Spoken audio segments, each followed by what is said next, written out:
Aguardando aqui, ó. Às 18 em ponto.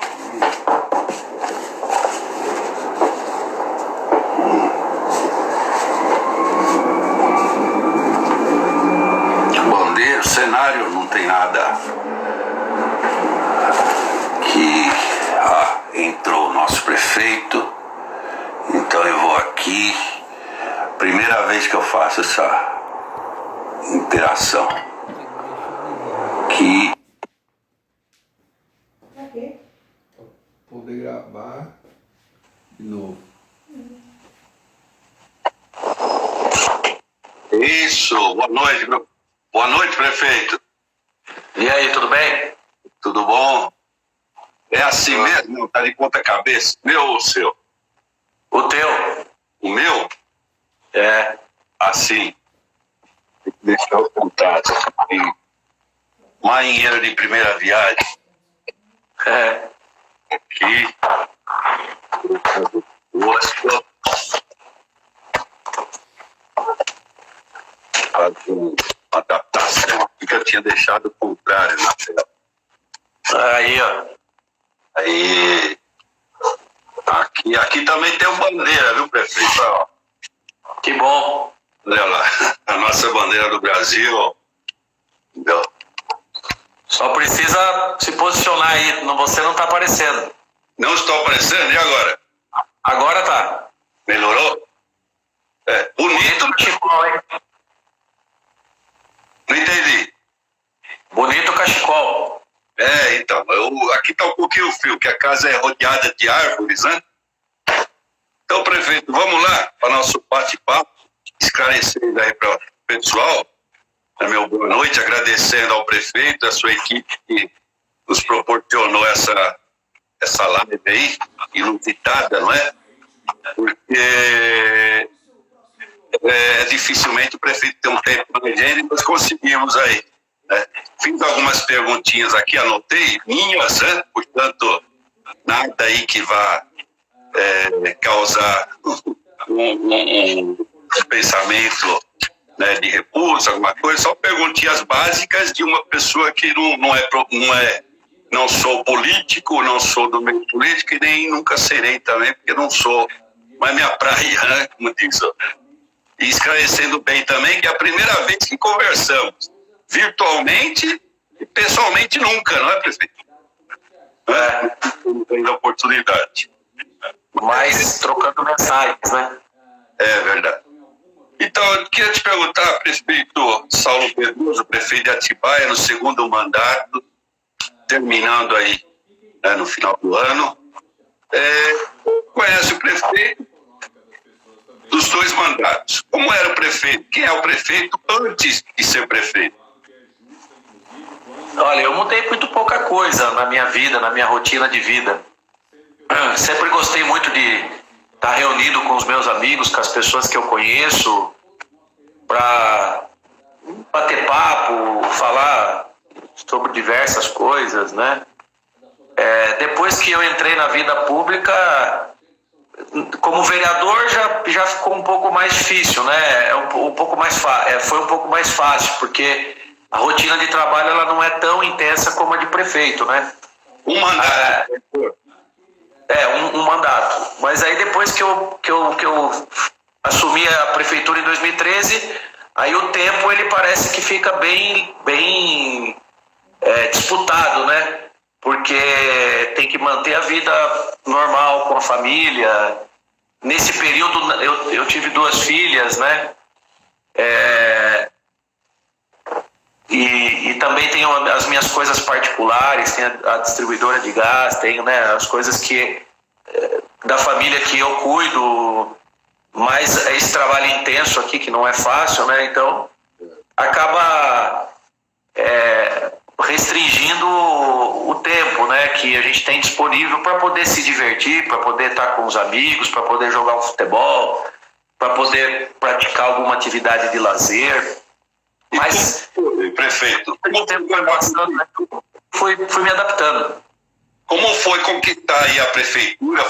Eu me lembro mais ou menos que o senhor estava em terceiro lugar nas pesquisas, aí deu lá nos dias que antecederam as eleições, deu uma reviravolta política na cidade e o senhor ganhou. Como foi essa experiência?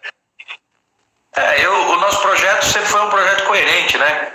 Desde o início da campanha até o final, a gente não mudou um centímetro a nossa estratégia de levar uma proposta de governo para a cidade viável. Seria possível tirar ela do papel e colocar em prática, né? Aliás, nós fizemos, em termos de realizações na cidade, muito mais do que a gente tinha feito de planejamento, porque quando você está fora da prefeitura, você não tem acesso a alguns dados que dentro, depois do poder público, você acaba tendo, né? E também a autonomia de poder fazer remanejamento de orçamento, definição de prioridades, articulação política para buscar recurso. Então, enfim, foi uma campanha atípica, né? O movimento eleitoral foi atípico naquele período. O resultado, na avaliação de muitos, aí acabou sendo surpreendente, mas se analisar o contexto todo, o nosso projeto sempre foi o mais coerente com a cidade, né? Certo. Tanto que a segunda eleição já foi uma eleição mais tranquila. Só que eu já tinha, na primeira eleição, eu já tinha também conhecimento do funcionamento da estrutura pública, porque no ano da eleição eu era o presidente da Câmara, né? Então, deu para ter uma noção boa aí, para começar numa velocidade legal. Ok, então nós tivemos um parâmetro aí do antes e o depois. Quem vem depois de Saulo? E a cidade que vai resolver, né? Meu voto conta como um só, igual todas as outras pessoas da cidade.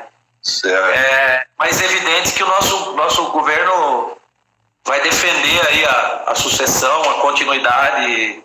É natural que aconteça isso, até para ser responsável com a cidade, né? Não dá para chegar agora nesse momento e dizer assim, ó, tchau, vamos embora e boa sorte aí, né? Nós temos responsabilidade com a cidade. Então nós vamos defender a continuidade do projeto, mas com as modificações que ele carece, né? Oxigenação no grupo, uma mudança de dinâmica, até porque depois de 8 anos é necessário, né, que você dê uma injeção aí de ânimo no pessoal, né, dá uma calibrada aí na autoestima da turma e mude, e faça uma modulação do projeto de acordo com a necessidade do momento e aquilo que eventualmente a gente vai entendendo aí que é necessário ajustar. Não faz sentido, faltando 6 meses para entregar o governo, fazer uma grande reformulação de estratégia ou uma reforma de secretários. Não faz sentido nenhum, né? Então, é razoável que a gente defenda a continuidade do projeto, né? O modelo de fazer política que a gente... Quem vai continuar, prefeito? Quem vai continuar? Quem é seu candidato? O candidato é o Emil, o vice-prefeito. Emil Ono? É o vice-prefeito. Já foi vereador na cidade, não é isso? Foi vereador, é o vice-prefeito, foi presidente da Câmara por 2 vezes, tem uma experiência no executivo de secretário de governo e foi definido no nosso partido, no PSD, que ele é o candidato nosso. A gente está trabalhando aí essa composição com a base, né, com os outros partidos da base do governo, então a gente vai trabalhar para que o nome dele seja viabilizado aí em consenso com toda a equipe. Certo. É corintiano ele, né? É isso? Ele é corintiano. Ele é palmeirense. Entendi. Falando, o prefeito, o que acontece aqui? O senhor é São Paulino, não é isso? Sou tricolor. São Paulino. Por que planta tanta florzinha? Tem alguma ligação? E as florzinhas agora estão morrendo tudo. Por que não planta árvores, prefeito? Árvores frutíferas pela cidade? O que acontece? Nosso governo foi o governo que mais cuidou da área verde do município. É que as pessoas, elas visualizam só onde tem grande circulação de pessoas, né? O resto, as pessoas, elas não acabam não percebendo. Mas a vegetação rasteira, ela tem a ver também com a segurança na mobilidade dos veículos, né? A vegetação alta, ela prejudica nos dispositivos de retorno, de contorno, de circulação, ela prejudica a visibilidade, né? Então, a vegetação rasteira, ela traz uma segurança maior para as pessoas que circulam de carro e a pé, e deixa a cidade mais bonita. Mas a área verde da cidade... Se o senhor andar aqui pelo balneário, todas já estão mortas, já não, né, essa escassez de chuvas, já morreram. O senhor já plantou alguma árvore, prefeito? Já plantei. Todas as vezes que nós fizemos campanha na cidade, eu pessoalmente estava lá plantando, participando, mas é preciso registrar também que uma determinação minha para fazer recomposição de área verde não deixa de ser uma participação direta minha no plantio daquela árvore, né? Porque as pessoas estão ali acatando uma determinação e eu não posso estar 24 horas em todas as ações do município, mas tenha certeza que todas elas têm a minha participação. Mas no caso dessas plantas que visualmente parece que elas estão morrendo, né, é que ela tem um período também que a gente precisa substituí-las, a gente precisa fazer a manutenção na vegetação. E nós tivemos uma redução de equipe agora, há 30 dias atrás, para fazer a adaptação do orçamento aí em relação ao momento que nós estamos vivendo. A prioridade agora do destino do orçamento, né, da destinação do orçamento, é a área da saúde. Então, sem deixar a peteca cair em outros temas, a gente está tendo que sacrificar algumas coisas que podem refletir aí na manutenção da cidade, né? Não tem jeito, não dá para continuar 100% na velocidade como a gente estava, sendo que a gente está tendo despesa extra e gasto extra na área da saúde para atravessar esse período difícil aí. Certo. O senhor sabe que ali na frente do seu gabinete tem uma árvore robusta, grande ali. Foi um juiz, né, aposentado, que plantou com as próprias mãos ali. Ele plantou aquela árvore, estava até hoje, né? E a prefeitura ainda fornece. Eu tenho várias árvores aqui ao redor que eu cuido, que eu planto com as minhas mãos, eu planto. E muitas delas foram fornecidas pela prefeitura. A prefeitura ainda faz isso gratuitamente? Faz e orienta. Tem uma coisa que pouca gente sabe, mas nós temos um plano aqui estratégico de arborização da cidade de maneira organizada. Porque tem muita coisa que foi feita de compensação ambiental aí no passado, sem o mínimo de organização, e hoje está gerando um problema muito grande para nós, que é a mutilação da vegetação. Então, quando plantaram diversas espécies de árvores embaixo da rede de energia, por exemplo, não imaginaram lá atrás que no futuro essas árvores cresceriam e hoje elas estão sendo mutiladas por conta dessa falta de estratégia. Então, hoje a gente tem um plano que, além de fornecer, orienta, né, a espécie e o local, né, correto que ela deve ser plantada. E a população que quiser uma árvore para plantar ou duas, onde ela busca hoje? Coordenadoria de Meio Ambiente, ali no Facilita. No Facilita, aí tem várias... Coordenadoria de Meio Ambiente. Coordenadoria de Meio Ambiente, ótimo. Vou fazer uma pergunta, ao seu partido PSD, o que aconteceu, que eu vi lá o Campos Machado, o PTB, execrando o senhor, falando que o senhor é isso, o senhor é aquilo, xingando, já entrando em política agora. O que aconteceu com o Campos Machado, presidente lá do PTB, falou diversas coisas ofendendo a sua pessoa? Que esse período agora tem muita movimentação de lideranças de um partido para outro. E pelo que eu entendi, eu conversei com ele depois, ele já se retratou, né, do que ele disse. Pelo que eu entendi, tem uma liderança na cidade de Bom Jesus dos Perdões que saiu do partido dele e foi para um outro partido. Ele achou que era o meu, né, o mesmo partido que o meu, e sem verificar a veracidade da informação, ele foi lá e fez aquele vídeo fazendo, né, uma avaliação lá em relação a essas mudanças que acontecem nesse período que antecede aí o fechamento do prazo final de filiação para quem vai participar da eleição. Mas é coisa do meio político, né, que eu acho que ele não deveria ter feito, até pela experiência que ele tem, né, até pela história que ele tem. Não é uma sigla partidária de uma cidade pequena que pode mudar qualquer coisa aí na capacidade política dele, né? Enfim, e outra, ninguém muda de partido por obrigação e de maneira forçada, né? Se o cara saiu do partido dele para ir para outro, ou o meu, ou qualquer um outro, fez porque quis, né? Assinou uma ficha lá, tomando essa decisão. Então ele deveria ter reclamado com o cara, não comigo, né? Todo mundo é adulto o suficiente para pelo menos saber o partido que vai, né? Até porque o senhor acha que pretende ser colega dele na Assembleia, não é isso? Ah, não sei, isso tá lá, vai acontecer provavelmente, se acontecer, né? Lá na frente. Mas eu não fiz pensando nisso. Eu tenho me preocupado em ajudar a construir o PSD na região, porque a região forte, ela significa que a população está sendo bem atendida. Não adianta só a cidade de Atibaia ser uma boa cidade, uma cidade forte, se as outras cidades da região elas não estão bem. Acaba pressionando, inclusive, a cidade de Atibaia em relação aos serviços públicos, que além de atender os munícipes de Atibaia, vão ter que atender os munícipes das outras cidades. Então, meu entendimento é de que todas as cidades da região, elas precisam de uma atenção especial, precisam de uma estrutura adequada, para não comprometer e não colocar em colapso um ou outro serviço, né, que eventualmente uma cidade tenha melhor do que a outra. E essa organização ela depende de um movimento político bem articulado, bem organizado, né?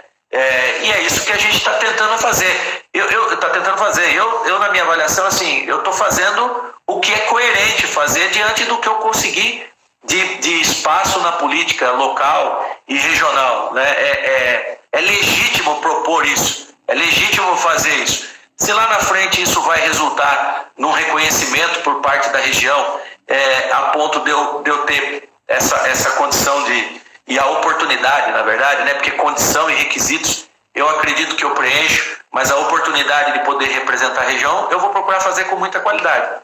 Até porque Atibaia nós precisamos de um representante lá realmente que apoie o prefeito, que dê condições de gestão, porque não é crível que Atibaia, tendo duas rodovias que cortam a cidade, o município, né? A Fernão Dias e a Dom Pedro, e nós não temos uma rodoviária digna que possa receber os automóveis ou os ônibus que passam, que cortam essas duas rodovias. Os turistas ficam reclamando muito que tem que ir até São Paulo para voltar para Atibaia. Né? Então já passou da hora de termos um hospital, uma rodoviária, o senhor não acha?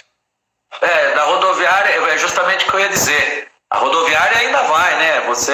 O município, depois que terminar todos esses investimentos em infraestrutura que a gente está fazendo, e numa modalidade nova aí que a gente tem buscado, que é as parcerias, né? As PPPs, as concessões e a locação de ativos, que é fazer com dinheiro da iniciativa privada, eu acho que isso consegue até resolver. Mas a falta de um hospital regional aqui é uma coisa inaceitável, né?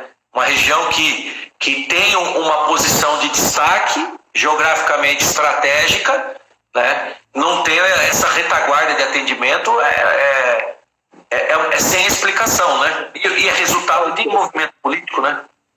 O que faltou para essa gestão de 2 mandatos para o prefeito construir um hospital aqui? Não, faltou que um hospital regional ele deve ser construído pelo governo do estado. Então, acho que faltou, não só não acredito, eu acho que falta não seria a palavra correta, né?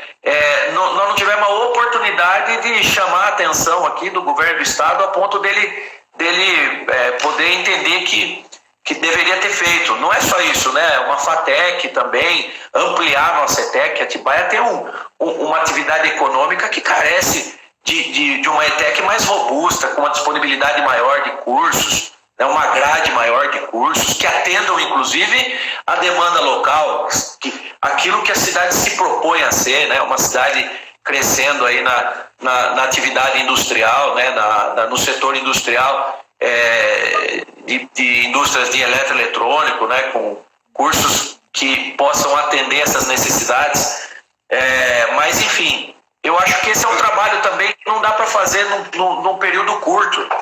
Né? Você precisa se organizar e precisa demonstrar isso, né?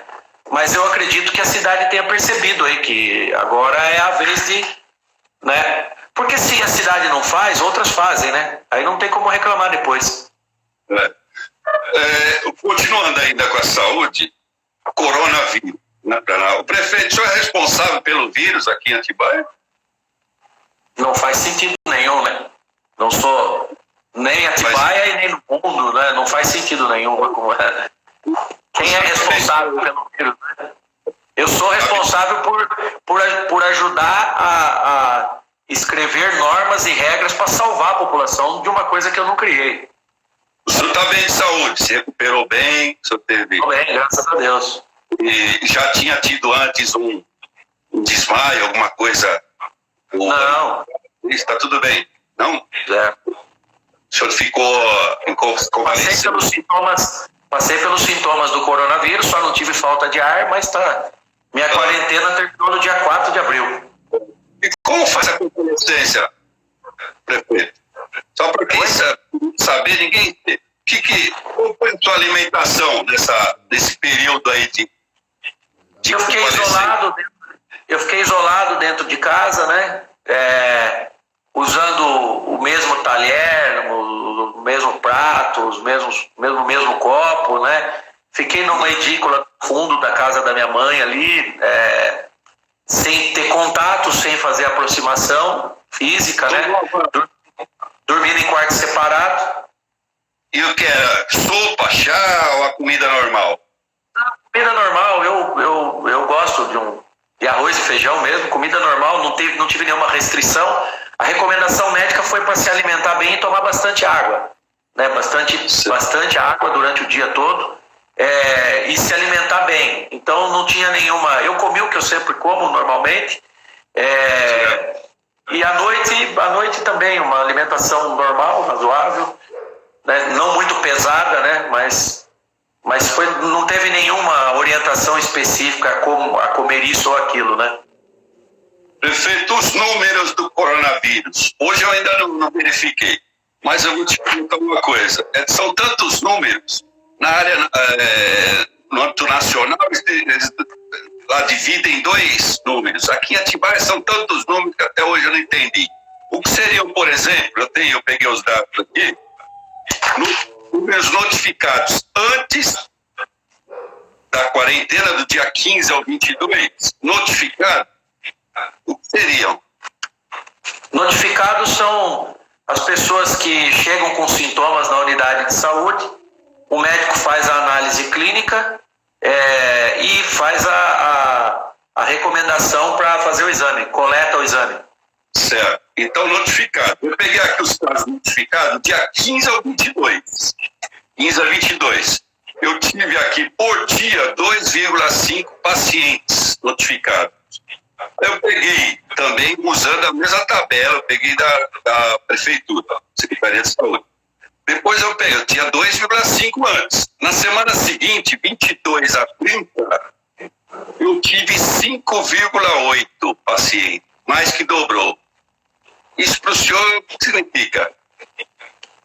Não, tem um detalhe, né? Tem muitos que são casos que foram notificados. Por exemplo, nós temos dos 220 notificados hoje, 156 são descartados.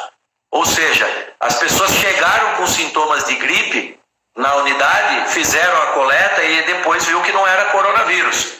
Então o aumento no número de notificados tem a ver também com o momento que a gente está vivendo. Então, quando chegou na unidade de saúde apresentando sintoma forte de gripe, mesmo que não sejam todos aqueles que são os conhecidos aí por serem sintomas de coronavírus, eles foram analisados e foram notificados como suspeitos, né? Mas os 220, 156 foram descartados.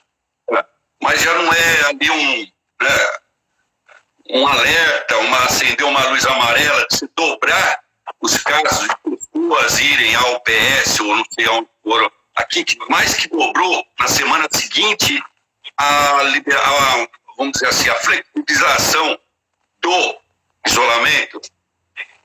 Não, esse número ele não está correlacionado, porque parte da notificação e dos resultados também chegaram depois que as pessoas, inclusive, já tinham passado pela quarentena. E se a gente for ficar olhando esse número dos notificados, esse número ele é infinitamente menor do que o que deve ter de gente contaminada na cidade.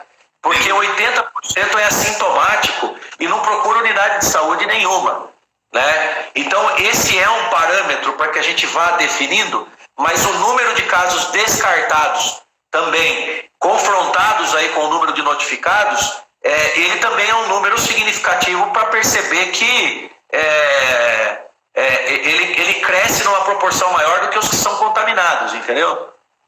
E a flexibilização continua da forma que ela continua do jeito que a gente publicou no dia 27, e aí nós estamos fazendo essa avaliação de 10 a 12 dias pós a flexibilização, qual é o reflexo que isso está tendo nas unidades de saúde. Então, é esse termômetro que a gente acompanha, né? Quantos pacientes chegam com sintomas de gripes e são notificados e depois são dispensados para casa com sintomas leves, mas os que chegam com sintomas graves. Eu acho que é esse o parâmetro que a gente tem que ter, porque é esse que coloca em risco o sistema de saúde.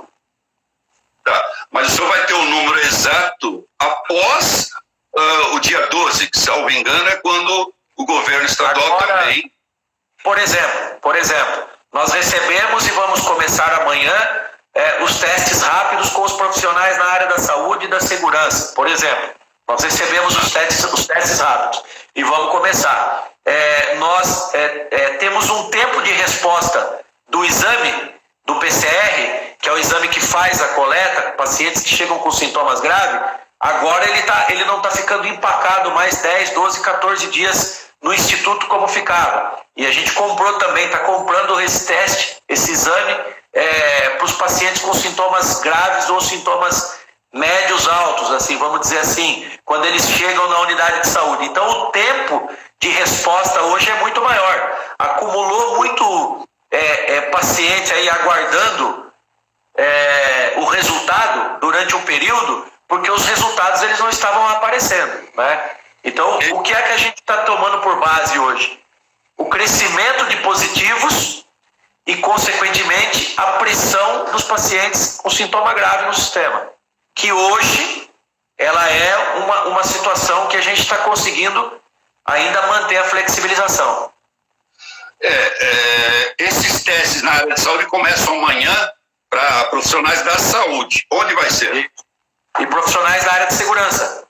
Segurança, mas vão independente de ter algum sintoma ou independente de ter sintoma, assintomático, eles vão até em determinado local e vão fazer o quê?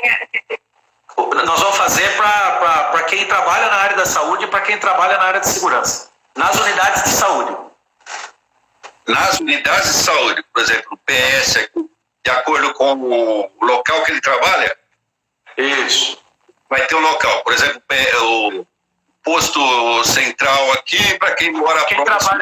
Quem trabalha na unidade de saúde do centro vai fazer na unidade de saúde do centro. Vai fazer no local que ele trabalha. Entendi. Isso engloba, por exemplo, também profissionais de outra. Tem enfermeiras que trabalham área de saúde, mas... Por exemplo, médico que trabalha no hospital particular, ele precisa fazer. Nós precisamos fazer nesse profissional, porque ele pode estar colocando em risco o paciente, ou pode estar num local de exposição contaminando mais gente. A ideia é tirar da linha de frente esses profissionais que eventualmente eles estão contaminados, né? E deixar na linha de frente os que já foram contaminados e têm o IgG positivo. Então, segurança e profissionais da saúde, um técnico da área de saúde que trabalha no SEIB, ou que trabalha lá na casa de Davi, né? São profissionais da enfermagem. Ele vai até o posto central aqui e vai amanhã fazer esse teste, é isso? Isso. Amanhã, a partir de que horas? A Secretaria de Saúde está definindo uma escala para não superlotar. Então, se tem locais, por exemplo, que nós temos profissionais, que tem lá 20, 30 profissionais da área de saúde que trabalham, porque nós não estamos falando de algo aberto para a população aqui. Nós estamos falando que a prefeitura tem os dados de quais são esses profissionais, tem essa informação e está definindo a estratégia de acordo com cada ambiente de trabalho. Então, se eu tenho uma unidade de saúde particular que tem 30, 40 profissionais, faz sentido eu fazer o exame no local. É melhor eu levar uma equipe de 2, 3 pessoas para fazer o exame dos 40 do que mobilizar os 40 para a unidade de saúde e superlotar uma unidade de saúde. Então, essa estratégia está sendo tratada direto com a Secretaria de Saúde, de acordo com cada estabelecimento que trabalha na área da saúde. Então, o profissional de saúde que trabalha, a maioria trabalha 12 por 36, dia sim, dia não. Se ele estiver de folga amanhã, não adianta ele ir lá no posto central. O local que ele trabalha vai informar ele que dia ele vai fazer e aonde ele vai fazer. Ok. Vou fazer uma pergunta, eu dou a partida agora para o turismo. Eu não sei nem estou contando o tempo, parece que não passou nem 10 minutos. Não, já deu mais de meia hora. Ah, é? Nossa, vou adiantar aqui, que tem umas perguntas que eu queria. Quase ninguém fala e hoje nós tivemos uma surpresa aí. Todos comentando, está me ouvindo, professor? Estou ouvindo. Então, nós temos todos os anos Setembro Amarelo, que deveria ser o Setembro Negro, né? A questão dos suicídios em Atibaia sempre me preocupou. Eu sempre acompanhei como sociólogo, né? Faz parte da minha disciplina. O ano passado nós tivemos uma média de aqui em Atibaia, 1 por mês. Em abril nós tivemos, no ano passado, 2. Né? Esse ano, hoje, eu vou pegar especificamente, tivemos já no estado de São Paulo um major da Polícia Militar, isso já somos em 6 dias, 3 da Polícia Militar, 3 suicídios da Polícia Militar, segundo o major. Eu parei de fazer a contagem em Atibaia porque eu sei que tem uma lei que agora obriga a notificação, é compulsória. A família não pode mais chegar no médico e dizer, não, se não coloca isso aí, o médico vai responder, inclusive, criminalmente. Como é que está essa situação do suicídio? Aumentou ou não aumentou? Como é que está do início do ano para cá? Eu não estou com esse dado aqui na minha mão, né? O que é que acontece? Diante dessa situação toda, muitas coisas nos preocupam. Questão de suicídio, questão de violência contra a mulher em casa, são os temas aí que mais aparecem nesse momento, né? Porque eles estão relacionados diretamente à necessidade de cumprir com o isolamento social, de ter que, às vezes, ficar em casa, e algumas pessoas já têm problemas, ou moram sozinhas, ou têm histórico, enfim. O que é que eu avalio, né? Com base naquilo que a Secretaria de Saúde passa. A partir do momento que ultrapassa a média histórica de números que a cidade vem praticando, Atibaia não é uma cidade que tem grandes números relacionados a esse tipo de situação, por conta de uma decisão ou outra que a prefeitura acabou adotando, né? E por que eu estou dizendo isso? Porque a nossa avaliação, com base nos números que nós estamos recebendo, é que o isolamento e a quarentena, ela ainda não está comprometendo outros problemas, a não ser a questão do prejuízo econômico, né? Pode ter uma ou outra situação pontual que está acontecendo, mas não em grande escala, a ponto da gente ter que trazer isso para dentro da estratégia, do planejamento, e ter que rever algumas decisões que a gente tomou, né? Eu trabalho sempre, é importante sempre ressaltar isso, porque a gente, quando decide aqui, decide olhando a situação da cidade como um todo, né? Como um todo, essa é a função do governo. A gente não consegue, mas teve um caso em tal lugar que aconteceu, que o cara, como aconteceu, eu vi hoje aqui, né, que teve um ator conhecido aí que cometeu suicídio, né? Um ator da televisão. Pode ter uma outra situação, né? Mas não em grande escala, a ponto da gente ainda ter que redefinir a nossa estratégia. Anteriormente ao corona, como eu falei, o ano passado, né, nós tivemos mais suicídios do que homicídios em Atibaia. Isso não chamou, não ligou a luz vermelha, a luz amarela da prefeitura? Não, foi aquilo que eu disse. Dentro da média que vinha acontecendo, nós identificamos aqui muitos casos, por exemplo, e que nos preocupou num determinado momento, não foi só em Atibaia que aconteceu com uma cidade vizinha, aqui a cidade de Piracaia. O índice, a gente estava monitorando o índice de suicídio aqui dos adolescentes, né? O que é que pode estar acontecendo, né? Essa influência da rede social, esse campo aberto, né? Que a tecnologia consegue promover, que a gente tem, os pais têm dificuldade de controlar, e nós também, o poder público tem dificuldade de controlar também, mas assim, nada relacionado nesse momento, né? Nós não temos números relacionados em grande escala, numa escala de atenção vinculada à questão do coronavírus, né?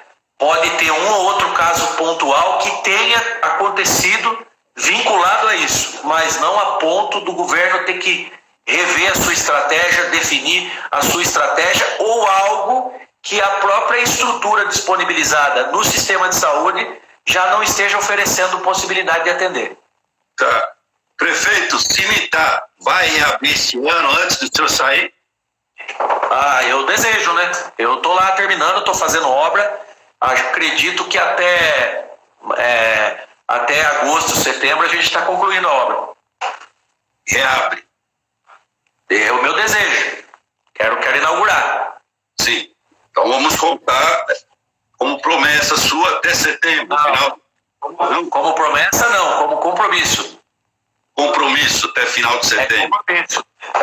Se alguém passar lá e soltar uma bomba lá e cair tudo e quebrar, eu não consigo inaugurar. A gente volta a falar nisso em novembro. Pronto. Então, não, eu estou dizendo isso, que a diferença do compromisso com a promessa é que o compromisso de quem é público fazer, ele depende de várias coisas, né? Às vezes depende da aprovação de um projeto, né? A cidade viveu isso recentemente. Às vezes tem lá uma ação judicial que embarga a obra. Então tem coisas que fogem do controle. Aí vai chegar lá na frente e vai perguntar: não, mas você falou setembro. Falou: não, eu falei setembro, mas teve uma ação judicial. Mas daí não é problema meu, é problema seu. Não, é problema de todo mundo, porque é público. Então, o governante, o presidente nomeou o chefe da Polícia Federal aí, e a Justiça foi lá e suspendeu a nomeação. Agora ficou um amigo do amigo. Ele assumiu o compromisso com o cara de que ia nomear o cara, e por forças maiores ele não conseguiu. Então quem está no serviço público, ele depende dessas situações, né? Mas agora ele nomeou o amigo do amigo, não é, prefeito? Então, mas depende de situações, né? Compromisso. Meu compromisso é entregar. Se não acontecer nenhum aborto da natureza, nenhuma bomba, se não acontecer o que já aconteceu várias vezes lá, de entrar gente lá e roubar fio, ter que comprar de novo e tal, vai inaugurar. Prefeito, um pouquinho de morte, né? Morte. Então tá aí a gente vendo caixões e mais caixões sendo enterrados, ainda bem que Atibaia não. Mas uma coisa que sempre me pergunto, eu que já estou mais para lá do que para cá, mas eu fico aqui numa rede estudando, ouvindo alguns programas, e eu fico na minha rede, eu pergunto: por que eu preciso de caixão? Eu não posso ter enterrado na minha rede? Você está fazendo uma pergunta? Estou. Não pode, até por uma questão de procedimento já, né? Para ser bem sincero, olha, eu já aprendi várias coisas aqui. É interessante essa tua pergunta. Eu já aprendi várias coisas aqui. Eu consigo debater sobre vários temas. Mas sobre essa questão do histórico aí, de ter que...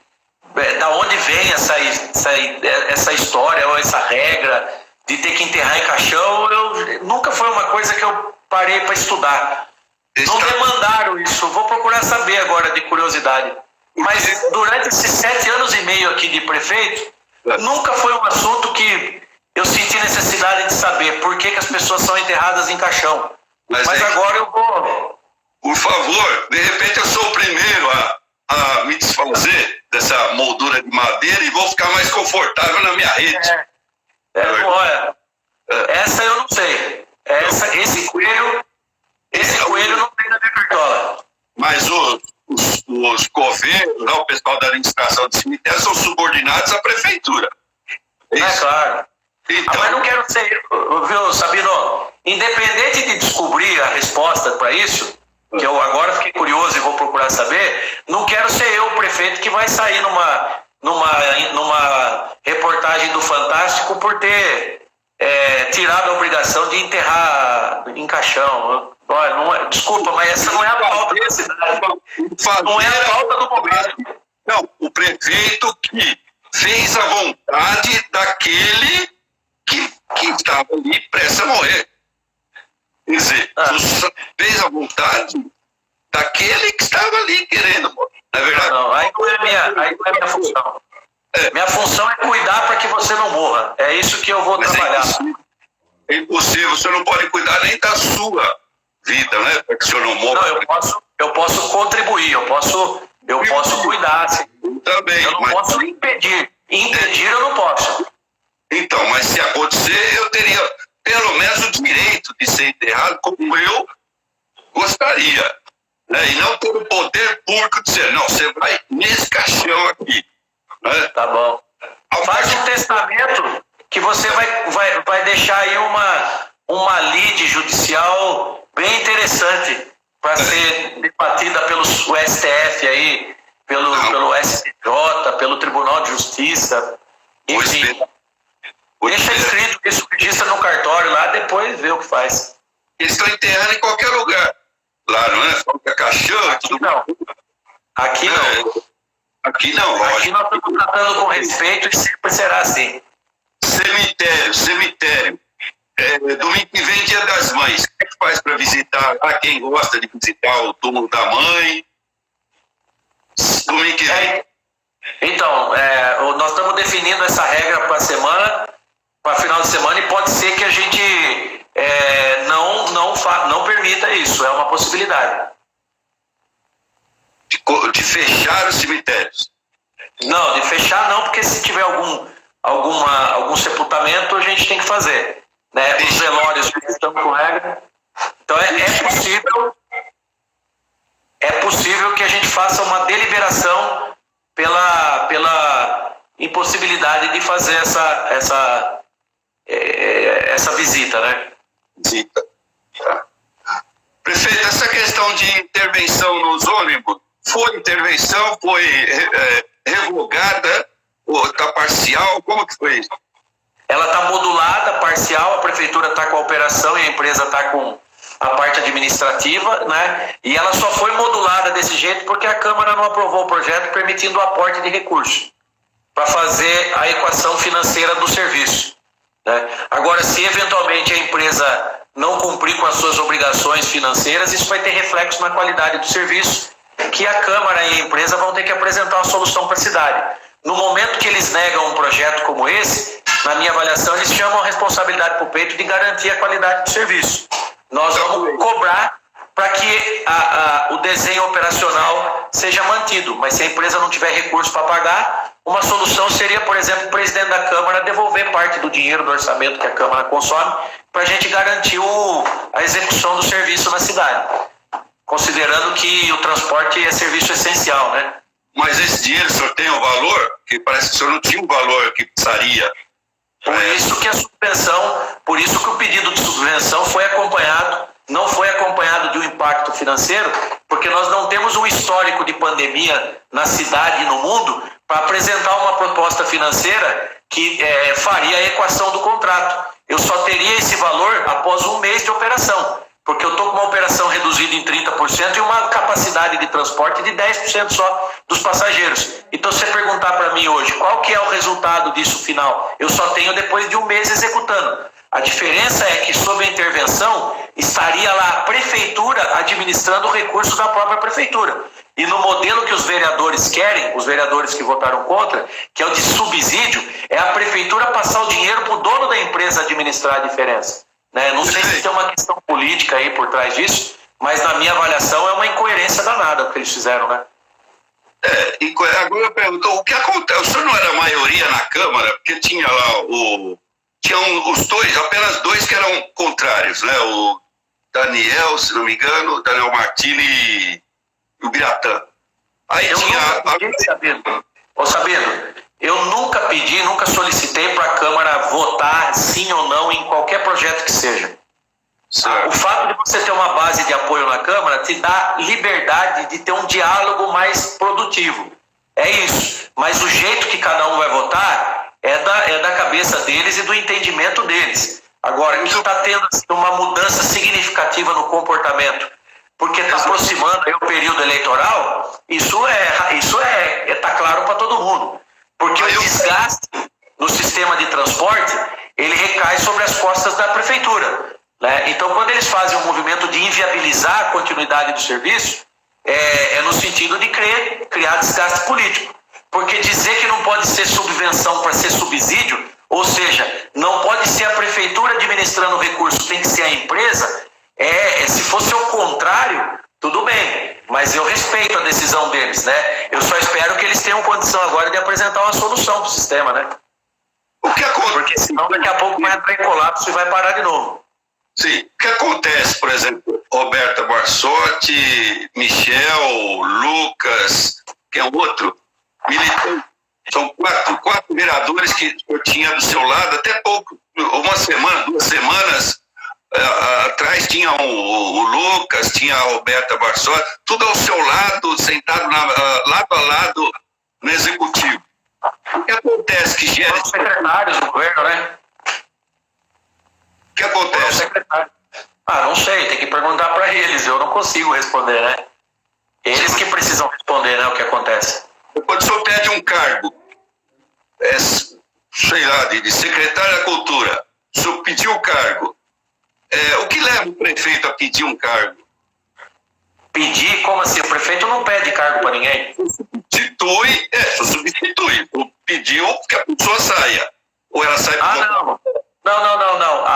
O desligamento dela, no caso dela, aconteceu porque, como ela é vereadora e provavelmente será candidata a vereadora à reeleição, tem o prazo que a legislação eleitoral estabelece de desincompatibilização.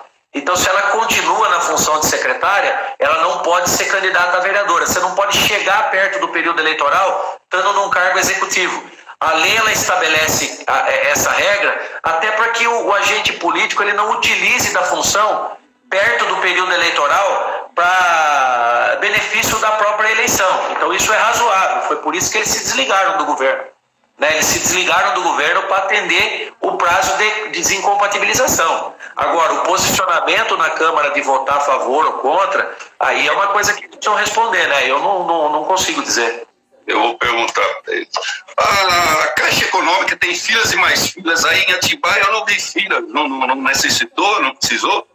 Tem fila. Inclusive não está legal. A gente chegou a autuar a Caixa. Hoje a gente está fazendo lá nós estamos montando uma estrutura para melhorar a qualidade do atendimento lá, né? Apesar de ser responsabilidade do banco, mas como é um projeto que está atendendo uma demanda social, nós entendemos que nós temos também uma obrigação aí de contribuir para amenizar o desgaste das pessoas que estão na fila. Então, hoje à noite já tem uma equipe lá montando tenda, cadeiras, amanhã vai ter toda uma estrutura de higienização lá, a gente vai organizar melhor aquela fila que está do lado de fora. Né? Como eu disse... Final de semana não abriu. Final da semana agora, final de semana prolongado, não abriu. Eu acho que sábado, não sei se sábado. Sábado parece que funcionou. Tá. Não seria o caso, então, de aumentar esse horário? Não é sua competência? Não é. A Caixa é um banco público federal, né? Não é. Tá. Quem define isso é o presidente da Caixa. Estou fazendo um ping-pong aqui para a gente encerrar. Vacinação dos professores, quando vai ser, prefeito? Oi? Dos professores. Para quê? Para a normal? A normal que já já tem um trabalho de rotina, né, que eles fazem. Mas eu não entendi tua pergunta. Tua pergunta é especificamente para usar essa ferramenta que a gente está disponibilizando? Não, a pergunta é a vacinação para os professores. Vacinação. Exato. Eu entendi outra coisa, desculpa. Eu não estou aqui com... quem define isso também é o governo federal. Você tem aí, Diego? Eu estou levantando aqui, já te passo. Tá. Ô, prefeito, esse sarinho, eu estou vendo que está aumentando, ao contrário de alguns lugares aí que estão zerando animais abandonados, e Atibaia parece que está aumentando, a impressão minha, a prefeitura está... Acho que deve ser também, porque a gente tem programa permanente de castração com chipagem dos animais. Agora, pode ser também que a situação econômica ela esteja refletindo nisso. Algumas pessoas que têm aí que podem estar próximo aí de uma situação financeira comprometida, eles podem estar fazendo o que não deveriam fazer, né? Colocando os animais aí em vias públicas, deixando os animais em vias públicas, né? Mas a gente também não sentiu que isso ainda é uma situação gritante. Tá, e a prefeitura pensa em fazer alguma coisa ou já não dá mais tempo? Um canil? A prefeitura nós não temos canil, né? A gente, se tiver que recolher, a gente utiliza aqui o caminho das feiras aí de doações, né? Para as doações, mas nós não temos um lugar para deixar. Não deu. O senhor tentou durante o seu governo viabilizar alguma coisa? Hospital veterinário, essas coisas? Não deu nem para nós humanos, não deu, né? Eu fiz o que eu entendo que é responsabilidade do município no sentido de contribuir, que é criar a Coordenadoria de Defesa Animal e o Programa Permanente de Castração, né? Eu acho que isso é razoável diante de outras demandas que existem na cidade.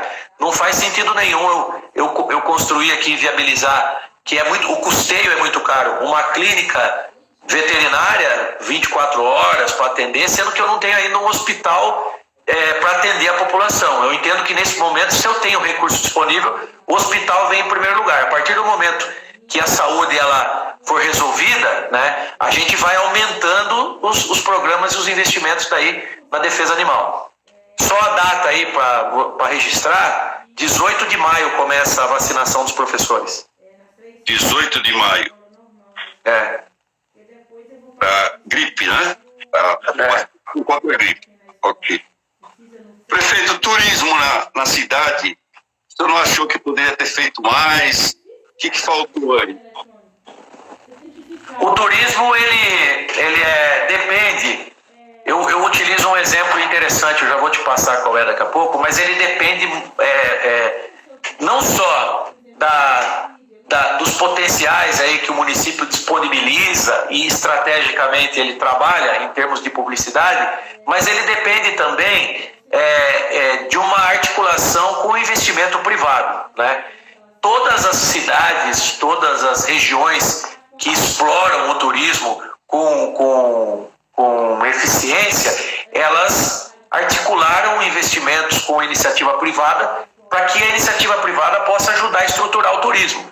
Eu costumo usar o exemplo da Aparecida do Norte, por exemplo, né? Para tirar foto com um burrinho lá na Aparecida do Norte, em frente à igreja, você tem que ter um cara lá, um empreendedor, que cobra para fazer isso, tem o animal, tem a máquina fotográfica e vende o serviço. Então não dá para montar uma estrutura para fazer a exploração da Pedra Grande, por exemplo, com recurso público. Precisa trazer dinheiro da iniciativa privada.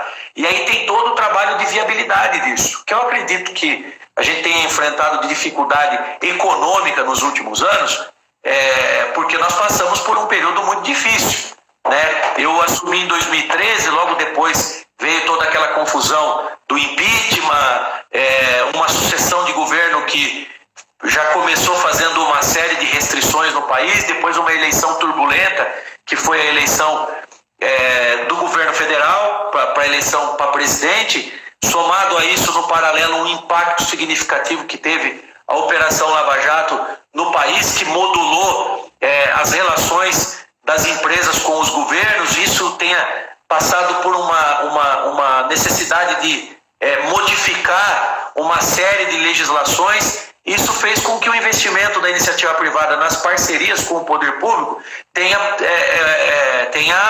dado um passo atrás. né? A gente não consegue estruturar uma operação de um grande equipamento ou um grande atrativo para o turismo na cidade se não for com o apoio da iniciativa privada. E os últimos anos eles foram extremamente difíceis para esse tipo de investimento, né? Então, eu acredito que a gente tenha feito a nossa parte. Nos investimentos em infraestrutura no município, no embelezamento do município, na retomada da autoestima, na organização e na preparação da legislação para a cidade crescer e se desenvolver. Nós abrimos a cidade, nós demos uma outra cara para o município, inclusive de segurança jurídica na nossa legislação, né? Atibaia foi uma cidade que alguns anos atrás aí foi uma cidade muito fechada, uma cidade muito restrita aos investimentos. E essa nova cara que a gente trouxe para o município, eu acho que ela tenha sido importante para conseguir segurar o nosso crescimento que aconteceu, ocupar uma posição de destaque, é a principal cidade da região hoje, e estar preparada para o momento que o país passar a ser um país interessante, para que os investimentos aconteçam, Atibaia sair na frente, largar na frente, né? Eu acho que é esse momento que a gente está vivendo.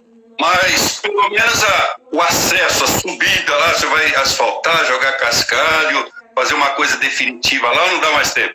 Então, essa é uma obra que não aconteceu por causa dos problemas econômicos que nós tivemos, porque o governo do estado ele não conseguiu cumprir com o repasse do recurso do DAG para os municípios, né? Nós recebemos aqui nesses 8 anos de governo, eu acho que 40%, 50% no máximo do que a cidade tem direito de receber, né? Ou teria, e aí obras importantes não aconteceram, a rodoviária não aconteceu, o asfalto da Pedra Grande não aconteceu, e tudo coisa que a gente demandou, o governo do estado aprovou o projeto e o estado não passou o dinheiro para o município.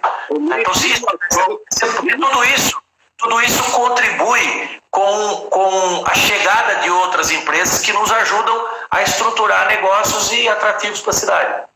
Então nem o asfalto ali não vai dar.